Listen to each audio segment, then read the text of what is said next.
नमस्कार प्रेक्षकांनो, ठरलं तर मग मालिकेच्या आजच्या म्हणजेच 29 मार्चच्या भागात आपल्याला एक जबरदस्त असा ट्विस्ट पाहायला मिळणार आहे। पण त्याआधी जर तुम्ही माझ्या चॅनलवर नवीन असाल तर चॅनलला प्लीज सबस्क्राईब करा।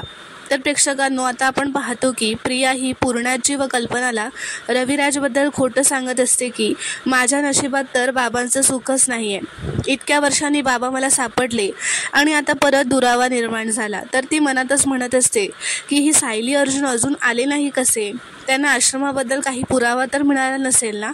तर ती म्हणते, पूर्णाजी माझं ना डोकं जरा जड झालंय, मी वर जाऊन जरा पडते। तर पूर्णाजी तिला म्हणते, नको नको तू इथेच बस, माझ्या बाजूला बस, मलाही बरं वाटेल आणि तुलाही। तर इथे अर्जुन हा ऑफिसमध्ये अर्जुन व सायली असतात, ते आश्रम केसबद्दल डिस्कशन करत असतात। सायली म्हणते, तिथे जाऊनसुद्धा आपल्याला वेगळी अशी काही माहितीच मिळाली नाही हो। तर अर्जुन म्हणतो, त्या लहान मुलाने पण आपल्याला सांगितलं की त्या रात्री प्रिया व विलास आश्रमात एकत्र गेले आणि मधुभाऊ म्हणाले की तिथे फक्त साक्षी आणि विलासच होते। तर सायली त्याला म्हणते, अहो तिने सांगितलं नाही का की ती लपून बसली होती। तर अर्जुन म्हणतो, नाही, मला ना काहीतरी प्रॉब्लेम वाटतोय, थांबा। तर आता तो प्रियाने जी पोलिसांसमोर स्टेटमेंट दिलं होतं त्याचा व्हिडिओ बघतो आणि तो म्हणतो की यात बघा, प्रिया म्हणाली आहे की मी आणि विलास मधुभाऊ समोरच होतो आणि मधुभाऊ आपल्याला म्हणालेत की माझ्यासमोर फक्त साक्षी आणि विलासच होते, याचा अर्थ की ते चौघेही तिथेच होते आश्रमातच, मग प्रिया मधुभाऊंसमोर का नाही आली। तर आता सायली म्हणते, अहो ती मधुभाऊ आणि विलासच्या वादावादीला घाबरून लपली होती असंच म्हणाली होती ना कोर्टात। तर अर्जुन म्हणतो, म्हणून मधुभाऊ आल्यापासून लपली होती का? वाद सुरू होण्याआधीच यामध्ये काहीतरी प्लॅन होताच, कदाचित प्रिया आणि साक्षीचा प्लॅन होता, आपल्याला काहीतरी करून हे तिच्याकडून काढायलाच पाहिजे, किती का लपली होती। तर सायली म्हणते, पण ती आता तरी सगळं खरं सांगेल का, असं वाटतंय का तुम्हाला?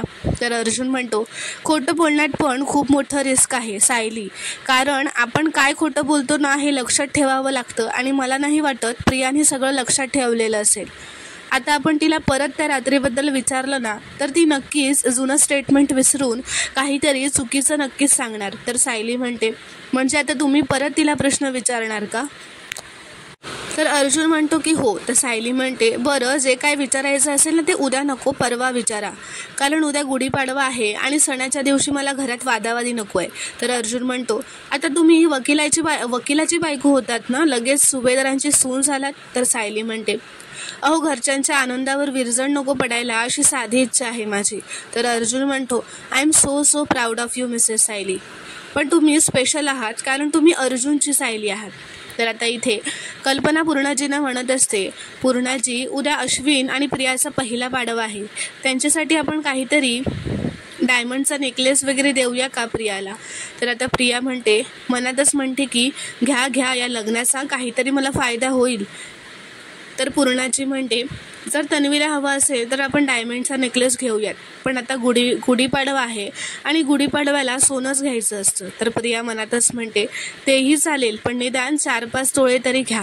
तर कल्पना आता प्रियाला विचारते, तर मी तुला कुठला दागिना आवडेल ग? तर प्रिया म्हणते, आई मला दागिन्यांची हौसच नाही आहे, उगाच कशाला खर्च?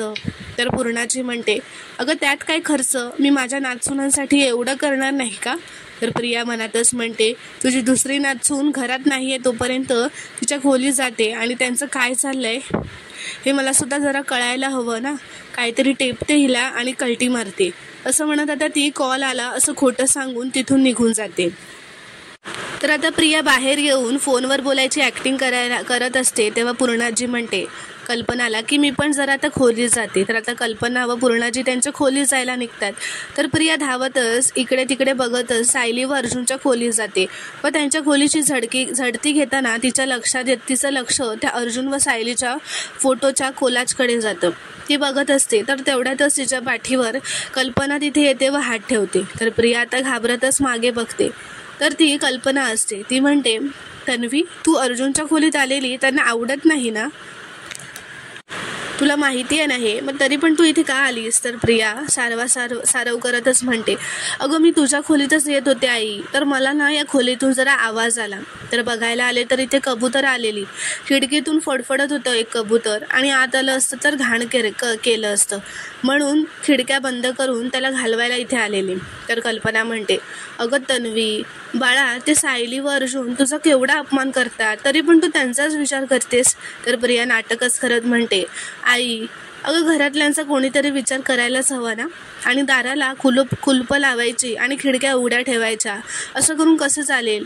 मी दुष्टही नाही आहे आणि बेजबाबदारी नाही आहे. तर कल्पना म्हणते, तर मी तू किती गुणी मुलगी आहेस हे आम्हाला माहिती आहे गं, पण ना आता पटापट खाली चल, ते जर का परत आले ना तर पुन्हा तमाशा करतील तुला इथे बघून. तर आता प्रिया व कल्पना खाली येत असतात व समोरून सायली अर्जुन पण घरी आलेले असतात. तर सायली त्यांना बघून मनातच म्हणते, हे दोघे वरून का खाली येत आहेत? ही प्रिया आईच्याच खोलीत गेली असेल ना. तर प्रिया त्या दोघांना बघून मनात म्हणते, नशीब मी वेळेतच त्यांच्या खोलीतून बाहेर आले, पण हे दोघं एवढे गेले कुठे होते एवढा वेळ, काहीच अंदाज लागता येत नाहीये. तर आता सायली अर्जुन वर त्यांच्या खोलीत येतात तेव्हा सायली विचारच करत असते. अर्जुन तिला विचारतो, ओ मिसेस सायली कसला विचार करताय? ती प्रिया ना आता आपल्यासमोर येणारच आहे अशी. तर सायली म्हणते, पण ती वर येतच का असते, तिची खोली तर खाली आहे ना. तर अर्जुन म्हणतो, बसली असेल मम्मासोबत गॉसिप करत. तर सायली म्हणते, नाही हो, मुळात ना आईच या वेळेला त्यांच्या खोलीत नसतात, काहीतरी गडबड नक्कीच आहे. तर अर्जुन म्हणतो, तुम्ही नका इतका विचार करू मिसेस सायली. तर आता सायली तिची पर्स कपाटात ठेवायला कपाट उघडते, तर ती बघते की जो स्कार्फ ठेवलेला असतो ती पिशवी खाली पडते. तर सायली पटकन ती पिशवी आणि स्कार्फ घेऊन अर्जुनकडे येते व विचारते, तुम्ही या स्कार्फला हात लावला होता का? तर अर्जुन म्हणतो, नाही. तर सायली म्हणते, मी तर हा स्कार्फ व्यवस्थित या पिशवीत ठेवला होता. तर तिच्या लक्षात येतं की आता प्रिया त्यांच्या खोलीत आली होती. तिने कपाट उघडलं आणि आपला आवाज ऐकताच हा स्कार्फ पुन्हा या पिशवीत कोंबून ठेवला, कारण ह्या पिशवीत हा स्कार्फ अस्ताव्यस्त ठेवलेला आहे आणि आई तिला बाहेर भेटल्यावर ती त्यांच्यासोबत खाली आली, असं ती अर्जुनला म्हणते. तर अर्जुन म्हणतो, तुम्ही म्हणताय ना जर ती आपल्या खोलीत आली असेल तर ना ती आपल्या रूममध्ये काहीतरी शोधण्याचा प्रयत्न करत असणार नक्कीच, आणि आपल्या रूमला पण कुलूप लावलं होतं हे कोणालाही कळलं नाही, तेव्हा पण बघा फक्त प्रियालाच कळलं होतं. तर सायली म्हणते, तिलाही प्रिटीज बुटीकची बॅग बघून संशय तर आला नसेल ना की आपण या बुटीकमध्ये पुरावे शोधतोय. तर अर्जुन म्हणतो, ते नाही माहिती, पण आपल्याला आता आणखी अलर्ट राहायला हवं, आपल्या हातात पुरावे आहेत, ते आपल्याला लपवून ठेवायला हवे. तर आता इथे महिपत आणि नागराज म्हणत असतात, माझ्या मुलीला सोडवण्यासाठी काहीतरी पर्याय शोधून काढायलाच हवा नागराज. तर महिपत आता एका नवीन वकिलाला फोन लावतो, तो त्याला साक्षीच्या केसबद्दल सगळं सांगतो व म्हणतो, ही केस तू लढशील का? तर तो वकील म्हणतो, ती केस का जी अर्जुनने हातात घेतली आहे? अहो कोर्टात तर अशी चर्चा चालली आहे की ती केस अर्जुनच जवळपास जिंकत आलाय. सॉरी मी ती केस नाही घेऊ शकत. तर आता तो फोन ठेवून देतो. तर महिपत दुसऱ्या वकिलाला फोन करतो व म्हणतो, माझी ही केस घेणार का? तुझ्या केसच्या 113 पट मी तुला फी देईन. तर तो वकील म्हणतो, तुमची केस म्हणजे ती वात्सल्य आश्रम मर्डर केस ना? सॉरी सर, अर्जुन सुभेदारांच्या अगेन्स्ट मी केस नाही लढणार, असं म्हणून तोही फोन ठेवून देतो. तर आता महिपत खूप चिडलेला असतो. नागराजला म्हणतो, त्या अर्जुन सुभेदारांसमोर कोणच केस घ्यायला तयारच नाहीये. तर आता साक्षीने जेलमधूनच महिपतला फोन केलेला असतो. ती विचारते, अण्णा त्या पवार वकिलाने काही केलं का मला बाहेर काढण्यासाठी? तर महिपत म्हणतो, चालू आहेत पोरी प्रयत्न. तर साक्षी त्याला म्हणते, अण्णा तुम्ही कुठे काय करताय प्रयत्न? इथे माझा जीव गुदमरतोय, प्लीज काहीतरी करा, मला इथून बाहेर काढा. तर महिपत म्हणतो, माझ्यावर जरा विश्वास ठेव पोरी, माझे प्रयत्न चालू आहेत. तर साक्षी म्हणते, तुमच्यावरती पण आता विश्वास राहिलेला नाही अण्णा. तर आता साक्षी रडतच म्हणते, अण्णा मला माझं पूर्वीचं आयुष्य परत हवंय, असं म्हणत ती अण्णा काही बोलण्याच्या आधीच फोन ठेवून देते, रडत असते. तर आता महिपत म्हणतो, नागराज शेठ मी वकील शोधणार, पण असं तसं नाही शोधणार, तुम्ही आता बघाच, असा वकील शोधणार ना की तो अर्जुन सुभेदार पण थरथर कापेल त्याला बघून. तर आता इथे प्रतिमा व सुमन रविराजकडे येतात. रविराज पेपर वाचत बसलेले असतात व प्रतिमा रविराजला विचारते, आता तुम्ही माझ्याशी बोलणारच नाही आहेत का हो? उद्या गुढीपाडवा आहे आणि गुढी उभारण्यासाठी नवीन साडी आणावी लागेल. तर रविराज मनातच म्हणतात, पूर्वीसुद्धा प्रतिमा गुढीपाडव्यासाठी हक्काने साडी मागून घ्यायची, यावर्षी मीच आनंदाने घेतली असती, पण असं म्हणत ते मनात म्हणतात. तर आता सुमन पटकनच बोलून जाते की दरवर्षीप्रमाणे यावर्षीही श्रीखंड आणि पुरीचा बेत करूयात का? किल्लेदार आणि सुभेदारांकडे असतो तसा. तर आता सुभेदारांचं नाव ऐकून रविराजला पुन्हा राग येतो. ते म्हणतात, प्रत्येक वेळी त्यांचं नाव घेतलंच पाहिजे का? आणि आपला व त्यांचा बेत सारखाच असला पाहिजे का? तर प्रतिमा म्हणते, नाही, आपण ना ते नको करूया, आपण वेगळं काहीतरी करूया. तुम्हाला आवडतात तशा पाकातल्या पुऱ्यांचा बेत करूयात का? तर अर्जुन आता रविराज आता उठूनच म्हणतात की मुलीचं लग्न ठरवताना मला विचारलं होतं का? मग स्वयंपाकाचे निर्णय घेताना मला विचारण्याचं नाटक करू नका. त्या घरात माझ्या मताला किंमत तरी राहिली आहे कुठे? असं म्हणून ते तिथून निघून जातात. तर आता प्रिया तिच्या खोलीत असते व ती म्हणत असते, ही कल्पना मध्ये सडमटली नसती ना तर नक्कीच माझ्या हाताला काहीतरी लागलंच असतं. आणि एवढं करून काय बघितलं तर सायलीची शॉपिंग. तिची लायकी तरी आहे का 2000चा स्कार्फ वापरायची? कारण प्रियाने सायलीच्या खोलीत त्या पिशवीमध्ये स्कार्फ घेतल्याचा 2000 घेतल्याचं जे बिल होतं ते पाहिलं होतं. तेव्हा ती म्हणते की हिला रस्त्यावरचे कपडे शोभून दिसतात. तर प्रिया म्हणते, पण सायलीला तर शॉपिंग करायला अजिबात आवडत नाही, आणि तेही एक नुसता स्कार्फ जो तिने 2000ला घेतलाय, एवढं महागाचं तर ती अजिबातच शॉपिंग करणार नाही. इथे केसचं टेन्शन असताना ही शॉपिंग करायला कशी काय गेली असेल असा तिला प्रश्न पडतो. तर आता प्रियाला ते प्रिटीज बुटीकचं बिल आठवतं. ती उठूनच बसते कारण तिला शॉक बसतो. ती म्हणते, हे नाव मी कुठेतरी ऐकल्यासारखं वाटतंय. तेव्हा ती आता आठवण्याचा प्रयत्न करते. तेव्हा तिला आठवतं की साक्षीने या बुटीकबद्दल सांगितलेलं असतं. साक्षी असं म्हणालेली असते की अर्जुनने जर या प्रिटीज बुटीकच्या कार्डाच्या मुळापर्यंत गेला ना तर मी अडकलेच म्हणून समजा. आता हे प्रियाला साक्षीचं वाक्य आठवतं. तर ती म्हणते, पण सायली त्या बुटीकमध्ये का गेली असेल? तर तेवढ्यातच तिला महिपतचा फोन येतो. तो म्हणतो, सुभेदारांच्या घरची काही खबरबाज काढली की नाही, की नुसतं नवऱ्याबरोबर गुलूगुलू करतेस आणि हादरतेस? तर प्रिया त्यांना सांगते की अहो, मी माहिती काढण्याचा पण प्रयत्न करते. ती म्हणते की मला ना एक हिंट मिळाली आहे. साक्षी नेहमी ज्या प्रिटीज बुटीकमधून खरेदी करायची ना, मला त्याचं बिल सायलीच्या कपाटातून सापडलंय. ती म्हणते, हे तेच आहे जे कार्ड अर्जुनला सापडलं होतं. तो साक्षीच्या पर्समधून जे पडलं होतं खुनाच्या रात्री, हे तेच कार्ड आहे. तर नागराज म्हणतो, म्हणजे ते दोघंही चौकशीसाठी गेले असतील असं तो महिपतला म्हणतो. तर महिपत म्हणतो, हा योगायोग पण असू शकतो. आणि महिपत प्रियाला म्हणतो की तुला ही पिशवी मिळाली म्हणजे काय मोठा तीर नाही मारलायस? तर महिपत म्हणतो, अजून काही कळालं का सांग? तर प्रिया म्हणते, अर्जुन आणि सायली त्या आश्रमाच्या शेजाऱ्यांना भेटतायत आणि त्यांना प्रश्न विचारतायत. तर महिपत विचारतो, काय प्रश्न विचारले? तर प्रिया म्हणते, ते तर नाही माहिती. तर महिपत तिच्यावर चिडूनच म्हणतो, अशी ना अर्धवट खबर नको आणत जाऊस, पूर्ण खबर आणत जा. तर प्रिया मनातच म्हणते की मी प्रयत्न करतेच आहे. पण असं ती म्हणणारच असते तेवढ्यात तिच्या खोलीत अश्विन येतो. तिला हाक मारतो. अश्विनला बघून प्रिया खूपच घाबरते व म्हणते, अश्विन तिला म्हणतो, काय ग, इतकी का घाबरली आहेस? तर ती म्हणते, नाही, मी तुझाच विचार करत होते ना आणि तेवढ्यातच तू आलास म्हणून घाबरले. तर तो म्हणतो, काहीही, माझा थोडी विचार करतेस, तू तर फोनवर बोलत होतीस. तर प्रिया म्हणते, अरे म्हणजे फोनवर मैत्रिणीशी तुझ्याबद्दल बोलत होते.